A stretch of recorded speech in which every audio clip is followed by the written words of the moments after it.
नमस्कार विद्यार्थी मित्रांनो, इयत्ता 9वी विषय इतिहास.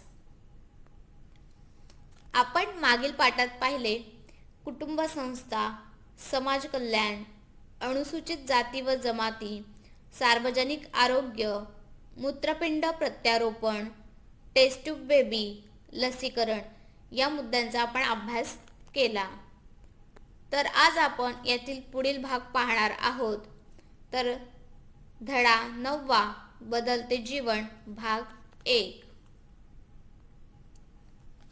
पहा, शहरीकरण. शहरात किंवा नागरिक क्षेत्रात लोकवस्ती केंद्रित होण्याच्या प्रक्रियेस शहरीकरण असे म्हणतात. बघा, ग्रामीण भागात शेती व्यवसायावर अवलंबून असणारे लोक त्यांचे पोट भरत नाही किंवा उत्पन्न मिळत नाही जास्त प्रमाणात, त्यामुळे ते शहरामध्ये येतात. त्यामुळे लोकसंख्या वाढते आणि नागरीकरण ही प्रक्रिया सुरू होते. नागरीकरण म्हणजेच शहरीकरण होय. तर पहा, नागरीकरण घडून येण्यास वाढीव लोकसंख्या, हवा, पाणी, आर्थिक व सामाजिक संस्था इत्यादी घटक कारणीभूत ठरतात. शहरीकरणात प्रामुख्याने खेड्यातील लोकांचे शहराकडे स्थलांतर होते. पहा, खेड्यामध्ये सोयी सुविधांचा अभाव असतो. आरोग्याच्या सोयी, शिक्षणाच्या सोयी इत्यादींचा सर्व प्रकारचा अभाव असतो. त्यामुळे ग्रामीण भागातील लोक शहरी भागाकडे स्थलांतर करतात. त्यास शहरीकरण असे म्हणतात. पहा, नागरी लोकसंख्या वाढीची कारणे.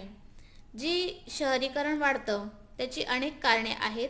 त्यातील आहे पहिलं, मृत्यूदरातील घट. पहा, आरोग्याच्या सोयी सुविधा वाढल्यामुळे मृत्यूदर कमी प्रमाणात आपल्याला आता भारतात झालेला दिसतो. त्यामुळे लोकसंख्या वाढते. त्यानंतर आहे औद्योगिकरण. औद्योगिकरणामध्ये मोठ्या प्रमाणात आपल्याला प्रगती दिसून येते. त्यामुळे अनेक मोठे मोठे उद्योग व्यवसाय शहरांमध्ये वाढीस लागलेले आहेत. त्यामुळे लोकसंख्या वाढते. त्यानंतर आहे ग्रामीण भागातील रोजगाराची अनुपलब्धता. पहा, ग्रामीण भागात जास्त प्रमाणात उद्योग व्यवसाय कारखाने नसतात. त्यामुळे तेथील लोक मोठ्या प्रमाणात नागरी म्हणजे शहरी भागात स्थलांतर करतात आणि नागरी लोकसंख्या वाढते. त्यानंतर आहे शहरातील रोजगाराच्या संधी व व्यापार. पहा, अनेक विविध तऱ्हेचे व्यापार तसेच शिक्षण क्षेत्रात मोठ्या प्रमाणात संधी उपलब्ध दिसून येतात. त्यामुळे ग्रामीण भागातील लोक शहरी भागाकडे स्थलांतर करतात आणि शहरीकरणाचे प्रमाण वाढलेले दिसते. पहा, त्यानंतर आहे स्थलांतर थांबवण्याचे उपाय. पहा, जे शहरीकरणामध्ये स्थलांतर होतं, शहरात जे स्थलांतर होतं त्यावर थांबवण्याचे उपाय आहेत. प्रथम आहे लहान गावांपर्यंत रोजगार उपलब्ध करून देणे. बघा, शहरांवर येणारा हा ताण थांबवायचा असल्यास छोट्या छोट्या गावांमध्ये रोजगार उपलब्ध करून द्यायला हवा. म्हणजे जे प्रकल्प उद्योग येतात त्यांचे स्थलांतर गावापर्यंत जाणे गरजेचे आहे. त्यानंतर आहे आर्थिक विकासाचा समतोल राखणे. जर उद्योग व्यवसाय मोठ्या प्रमाणात चालू झाले तर आर्थिक उत्पन्नही त्यांचं वाढेल आणि आर्थिक विकासाचा समतोल राखणे सहज शक्य जाईल. त्यानंतर आहे महानगरांच्या वाढीवर नियंत्रण ठेवणे. त्यासाठी महानगरांचं जे वाढतीकरण आहे ते नियंत्रणात ठेवणे गरजेचे आहे. त्यानंतर आहे ग्रामीण व नागरी भागात आवश्यक सेवा सुविधा पुरवणे.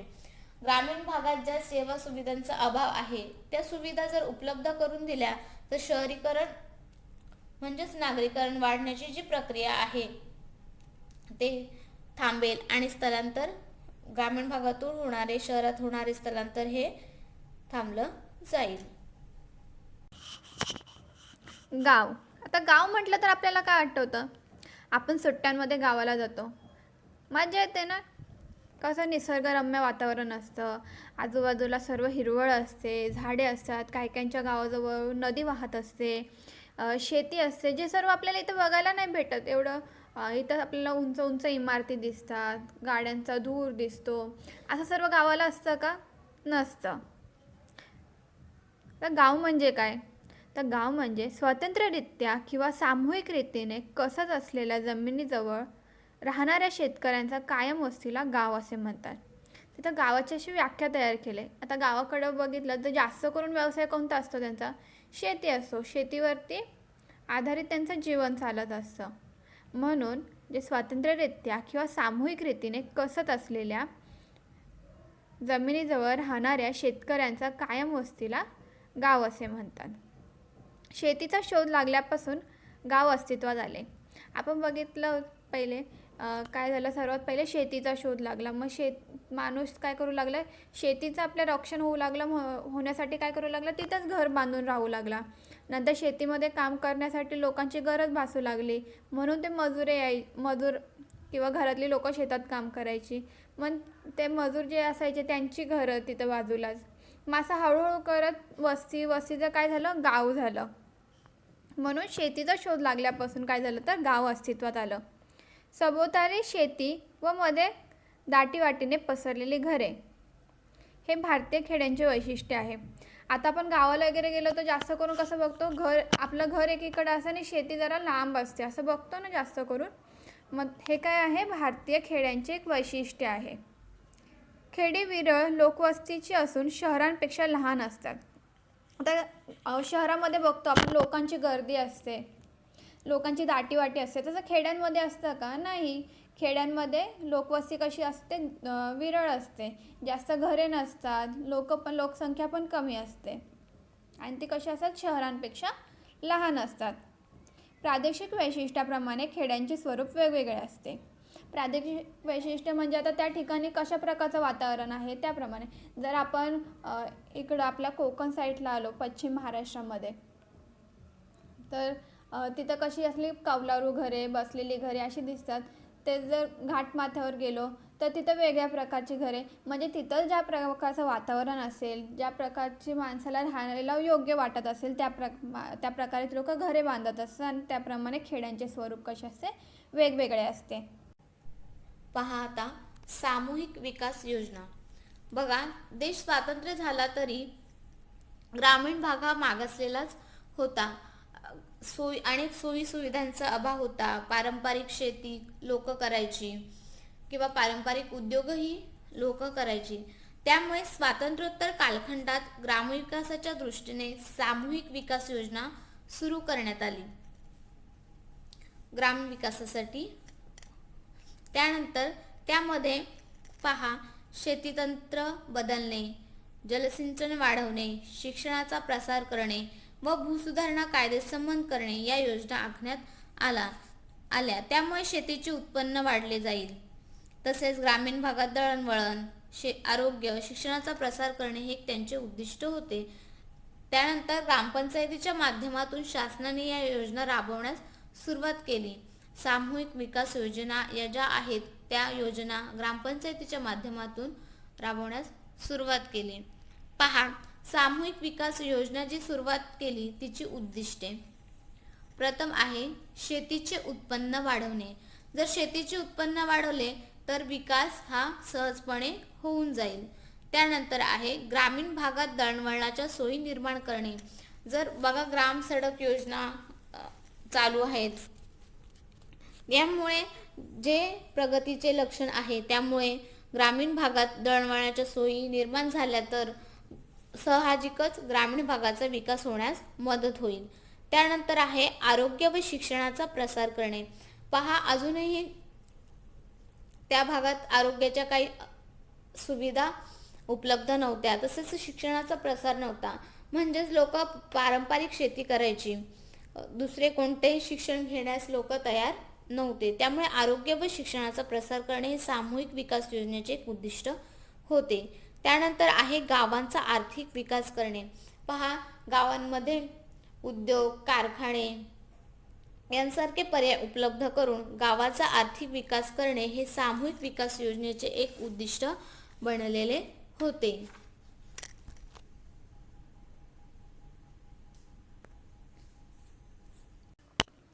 बदलते आर्थिक जीवन. मग आता आर्थिक जीवन कशा प्रकारे बदलत गेलं ते बघूया आपण. पूर्वी आर्थिकदृष्ट्या स्वयंपूर्ण असणारी गावे शेतीवर अवलंबून होती. पूर्वीच्या काळी एकच व्यवसाय चालायचा, एकदम पूर्वी काय चालायचं, शेती चालायचा. आणि नंतर काय होऊ लागला, पशुपालन, असे नंतर एक एक व्यवसाय वाढत गेले. पण सर्वात पूर्वीच्या काळात व्यवसाय होता शेती. शेतीवरती संपूर्ण गाव खेडे लोकांचं लोकजीवन सर्व कशावरती अवलंबून होतं, शेतीवरती. मग त्यांचं जे आर्थिक जीवन होतं ते कशावरती अवलंबून होतं, शेतीवरती. कारागिरांना शेती उत्पन्नातील वाटा मोबदला म्हणून दिला जाईल. म्हणजे शेतीतलं जे धान्य येईल ते शेतीमध्ये काम करणाऱ्यांना ते मोबदला म्हणून तो दिला जाईल. अशी पूर्वीची पद्धत होती. आता ग्रामीण भाग शेतीशी व शेतीच्या जोडधंद्याशी निगडीत आहे. परंतु आता ग्रामीण भागामध्ये काय चालतं, शेतीशी निगडीत जोडधंदे. मग कोणते असेल ते पशुपालन, कुक्कुटपालन किंवा अजून काही चर्मोद्योग वगैरे असे जे व्यवसाय असतात, म्हणजे शेतीवर आधारित ते चालत असतात.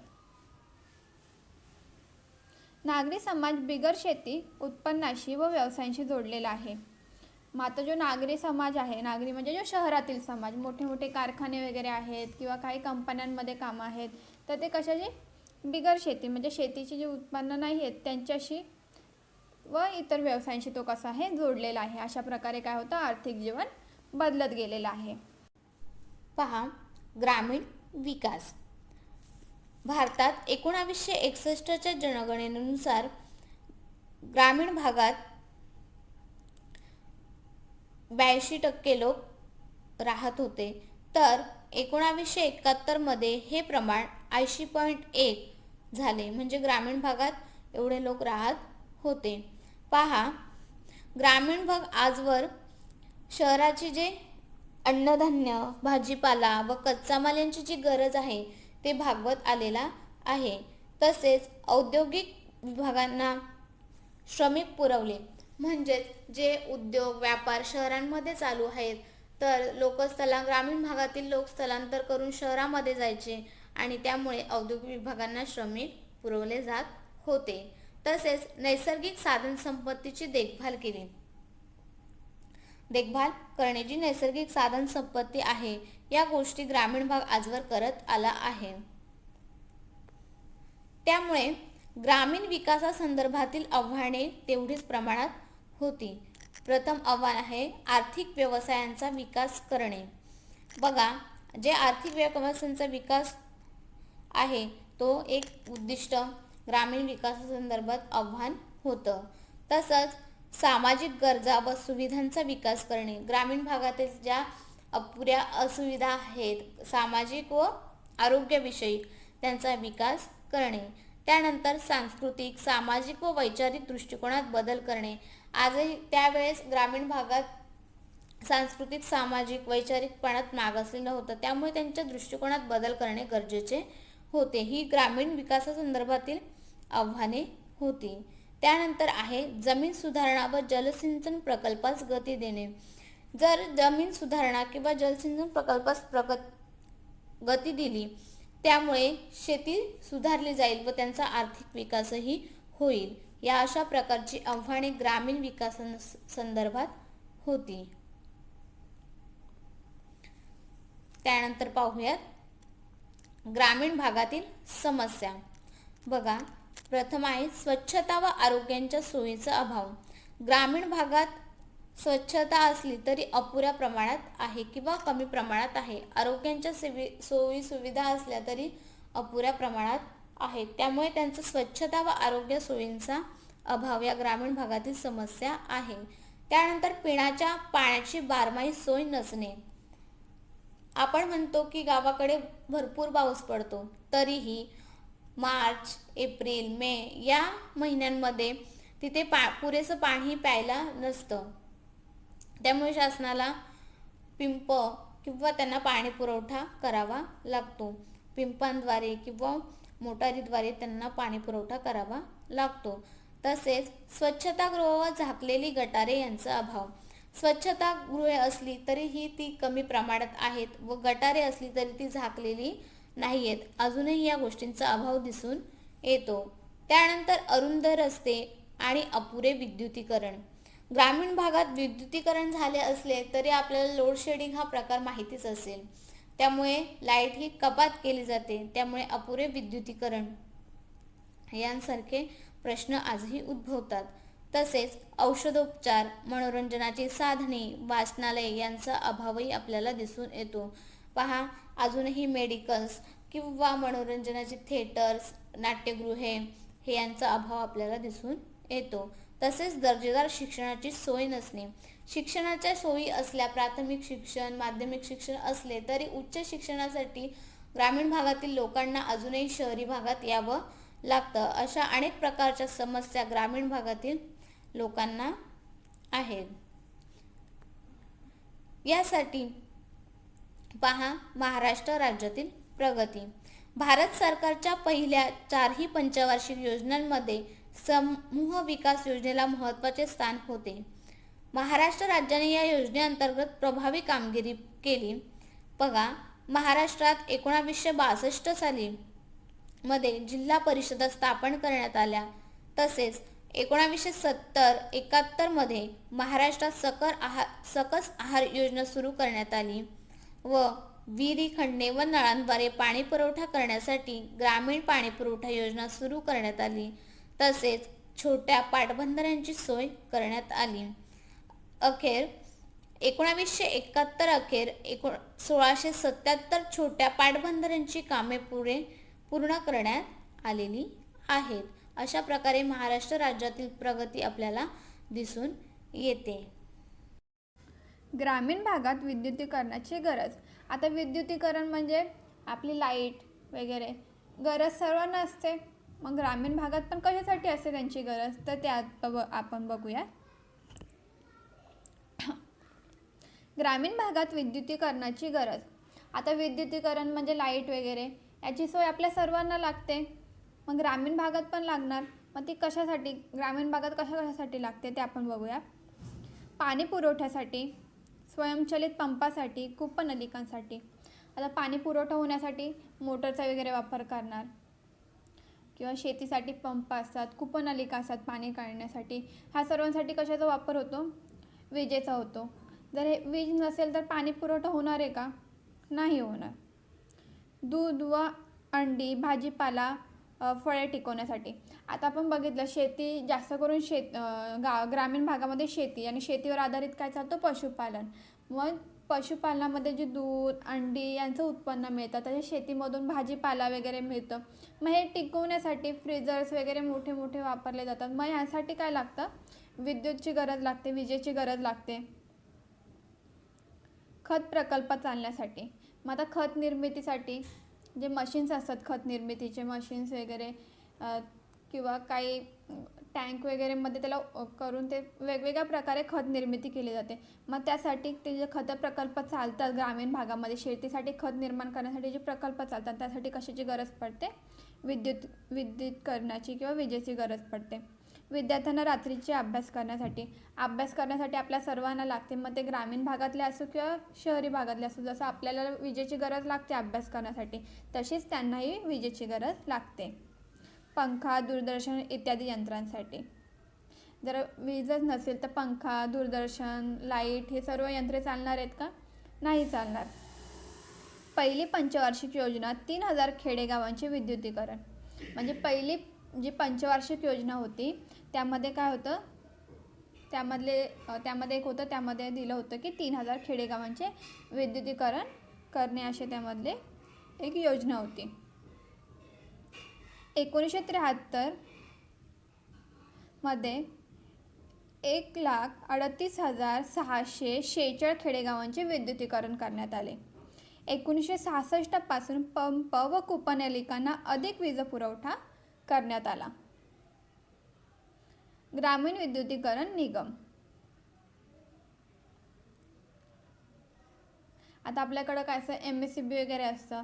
मग जे ग्रामीण भाग असतं, रुरल एरिया, तिथं काय असं रुरल इंटरफेक्शन कॉर्पोरेशन लिमिटेड जे असते त्यामार्फत काय केलं जातं, विद्युत पुरवठा केला जातो. 1969 साली या मंडळाची स्थापना करण्यात आली.